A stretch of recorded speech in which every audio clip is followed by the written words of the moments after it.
Good morning dear student, welcome back. बेटे अपना जो आज टॉपिक है वो है मैक्सवेल डिस्ट्रीब्यूशन ऑफ स्पीड्स, या जिसको हम नाम देते हैं वेलोसिटीज का। तो इसमें देखिए हम क्या पढ़ेंगे भी every gas consist of small particle, जो हम पहले पढ़ चुके हैं, जिनको क्या नाम दिया जाता है मॉलिक्यूल्स का। जबकि एटम्स किसमें होते हैं? नोबल गैसेज में, क्योंकि नोबल गैसेज एटॉमिक फॉर्म में एग्जिस्ट करती है। तो कहा गया भी दीज आर नॉट स्टेशनरी, ये स्टेशनरी नहीं है, and keep on colliding with one another. जब बेटा ये स्टेशनरी रही हैं, मूव करती हैं रैंडमली, तो एक दूसरे के साथ ये क्या करेंगी? कोलाइड करेंगी with one another and also with the wall of the container. जो दीवार है कंटेनर की, उसके साथ जाके क्या करेंगी? टकराएंगी। तो एज ए रिजल्ट जो ये कोलिजन्स हैं, द स्पीड या जो हम कहते हैं जो वेलोसिटीज ऑफ द मॉलिक्यूल्स है कीप ऑन चेंजिंग। भी जब वो पहले जिस स्पीड से जा रही थी, अब वो आप एक दूसरे के साथ स्ट्राइक करेंगी, तो उनकी जो स्पीड है वो चेंज हो जाएगी।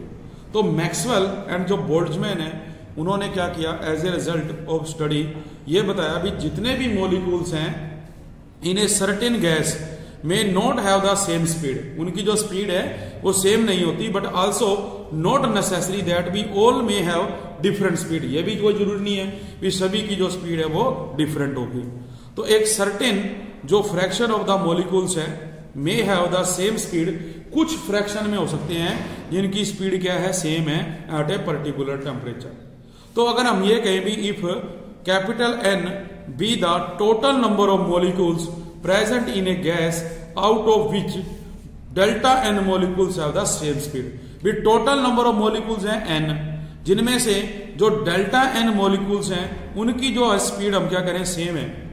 तो जो फ्रैक्शन ऑफ द मॉलिक्यूल्स हैं having the same speed is given by delta N by N.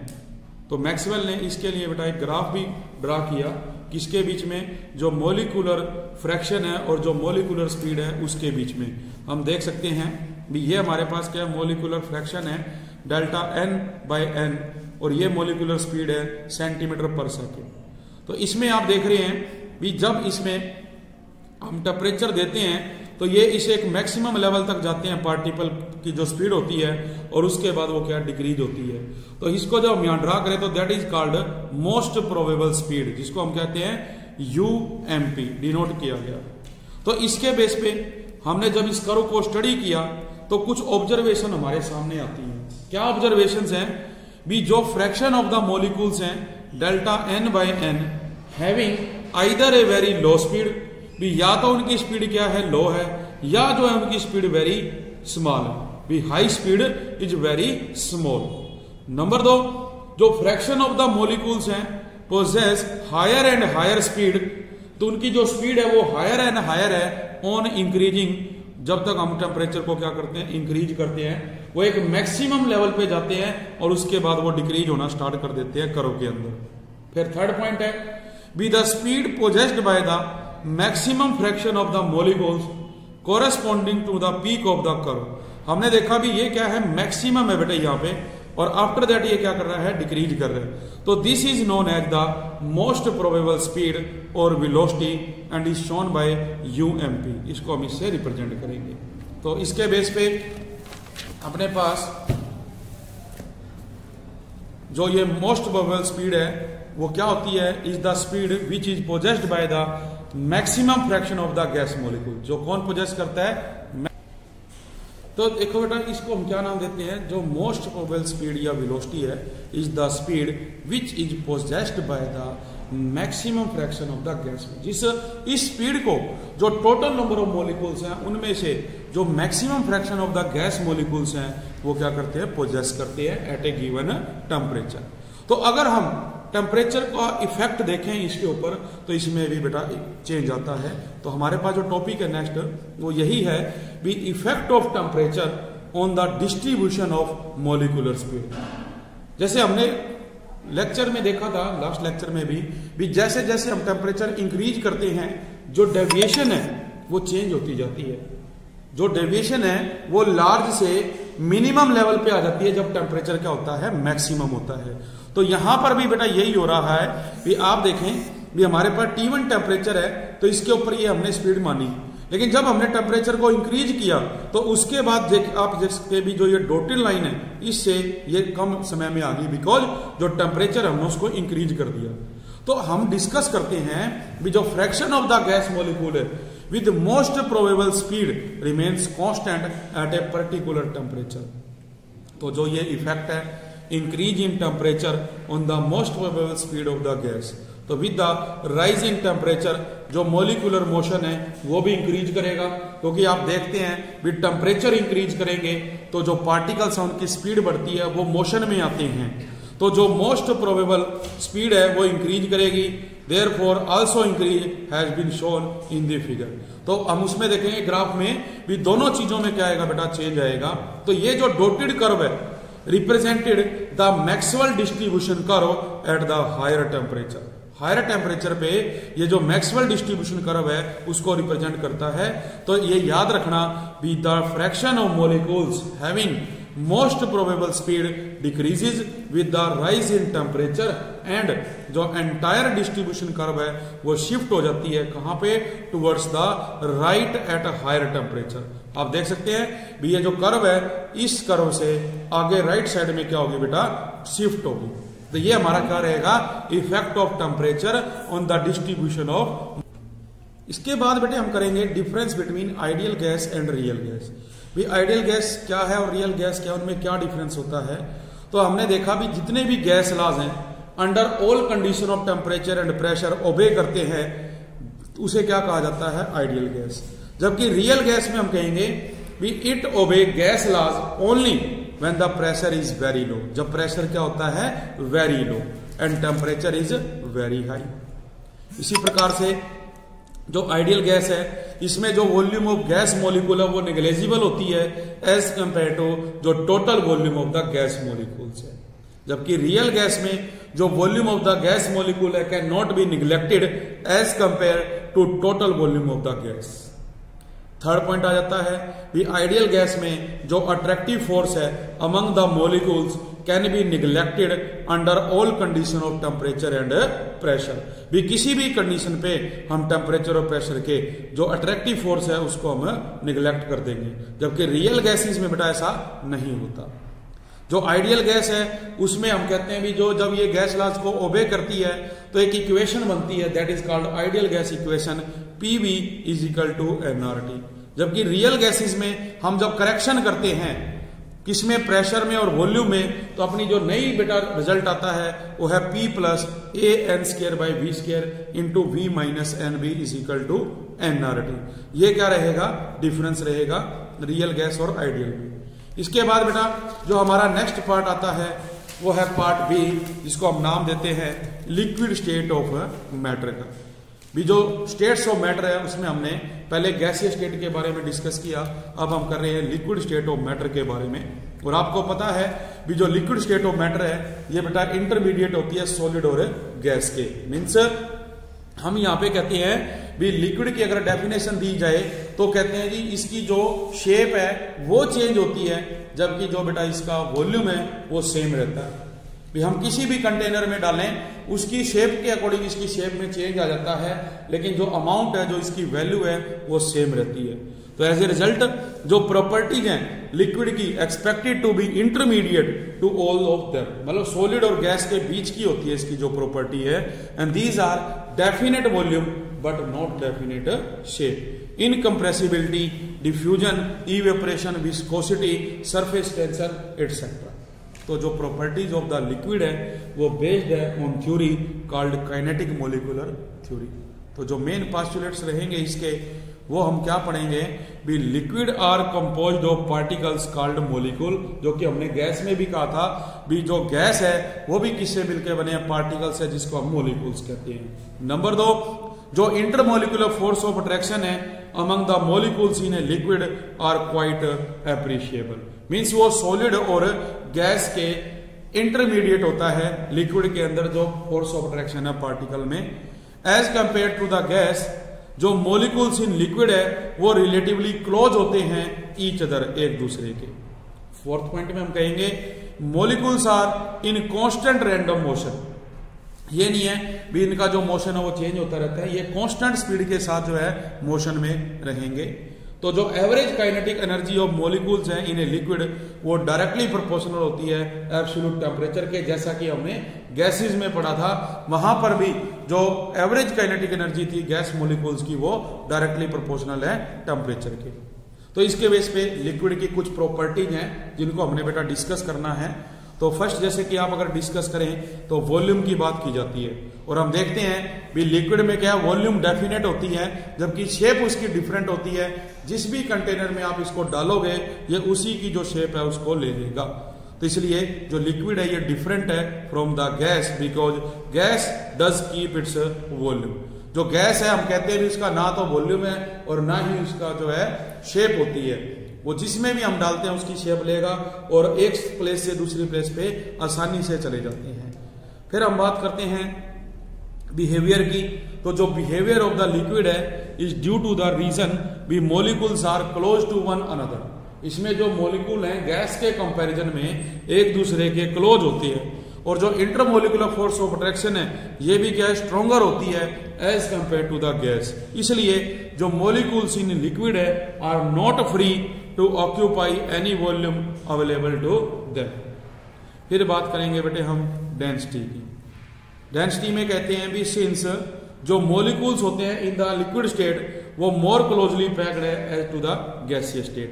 तो जो डेंसिटी इन द स्टेट है of a matter is expected to be higher as compared to the gaseous state under a given temperature and pressure।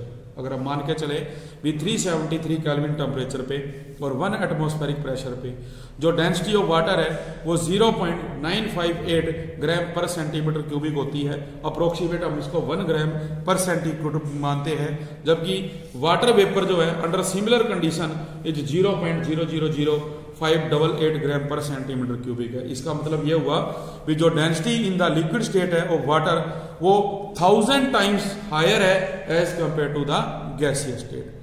Compressibility की बात की जाती है भी liquids are much less compressible than the gases because जो intermolecular distance है वो gases के कंपैरिजन में इनमें बेटे कम होता है। तो therefore when pressure is increase, जब प्रेशर को इंक्रीज करेंगे there is a very little scope, थोड़े से चांसेस हैं for molecules to come closer और the liquid are almost incompressible. Diffusion की बात की जाती है। Diffusion is the movement of solute particle from a higher concentration to lower concentration in a particular medium. तो गैसेस की तरह जो मॉलिक्यूल्स इन द लिक्विड है वो भी डिफ्यूज होते हैं, बट इनका जो रेट है बेटा डिफ्यूज होने का वो स्लो है बिकॉज इनके पार्टिकल के बीच में जो इंटरमोलिकुलर फोर्स है वो प्रेजेंट होता है एज कंपेयर टू गैसेस, क्योंकि गैसेस में तो था ही नहीं, इसलिए वहां पर हमने क्या था भी वो बहुत जल्दी डिफ्यूज हो जाती है। हम कह रहे हैं भी ये भी डिफ्यूज होती है बट इनका डिफ्यूज होने का जो रेट है वो स्लो है। तो in order to compare the rate of diffusion in the liquid and gases हम दो जार ले सकते हैं। हम फिल करेंगे एक को वाटर से दूसरे को गैस से। Introduce A drop of liquid bromine in both the jar, दोनों जार में हम लिक्विड ऑफ ब्रोमीन डालेंगे और कवर करेंगे डिस्क से। Now observe the movement of bromine in air as well as in water. हम क्या करेंगे जो मूवमेंट है उसको ऑब्जर्व करेंगे दोनों में। तो in the jar containing air liquid drop vaporise, वो लिक्विड ड्रॉप क्या है वेपराइज हो जाएगी एयर के अंदर, तो immediately spread out throughout the jar, पूरे जार में वो फैल जाएगी। बट जार जो है कंटेनिंग वाटर, जिसमें वाटर है वहां पर जो ये ड्रॉप है ये धीरे धीरे स्प्रेड होगी एंड आफ्टर सम टाइम जो वाटर इन द जार है बिकम्स यूनिफॉर्मली कलर। तो इससे ये पता चलता है भी जो लिक्विड है वो डिफ्यूज होते हैं स्लोवर रेट से एज कंपेयर टू गैस। फिर बात की जाए बेटा इवेपोरेशन की।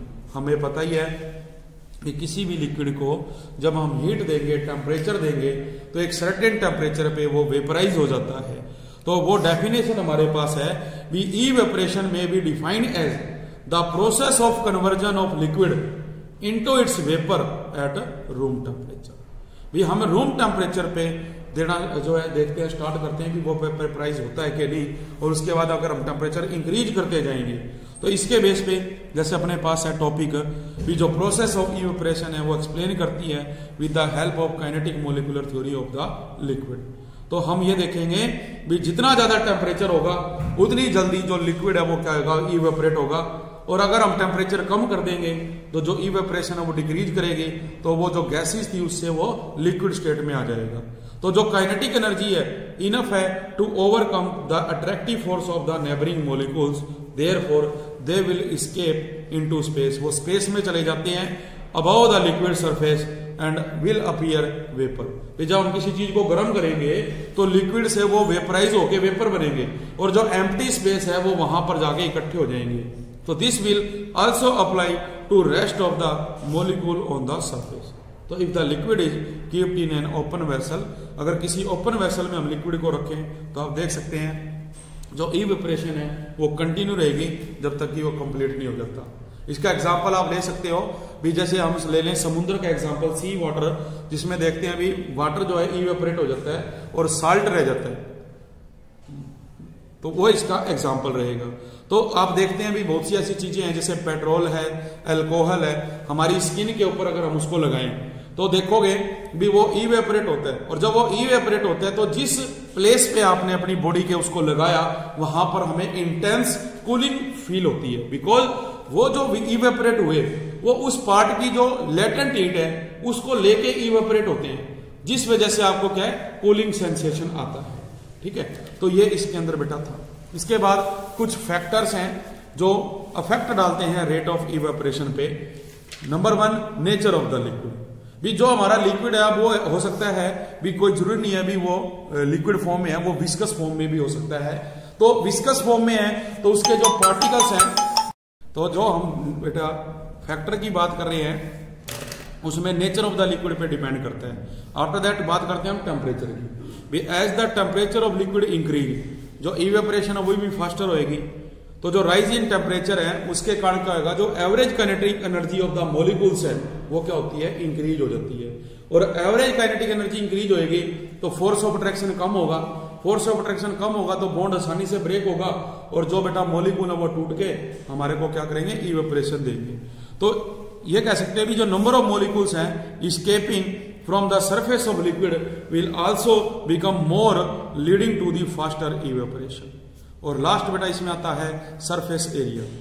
अब इसके ऊपर भी डिपेंड करेगा भी, अगर हम आप एक गिलास में लेते हो तो इवेपोरेशन स्लो है, लेकिन उसी लिक्विड को आप एक बड़े पतीले में डालते हो, बर्तन में डालते हो जिसका सरफेस एरिया लार्ज है, तो उससे उसकी जो बेटे इवेपोरेशन है वो और भी जल्दी हो जाएगी। इसलिए greater the surface area greater will be the evaporation. तो ये क्या रहेंगे, फैक्टर रहेंगे। इसके बाद एक टॉपिक और है बेटा, लास्ट है एंथैल्पी ऑफ वेपराइजेशन।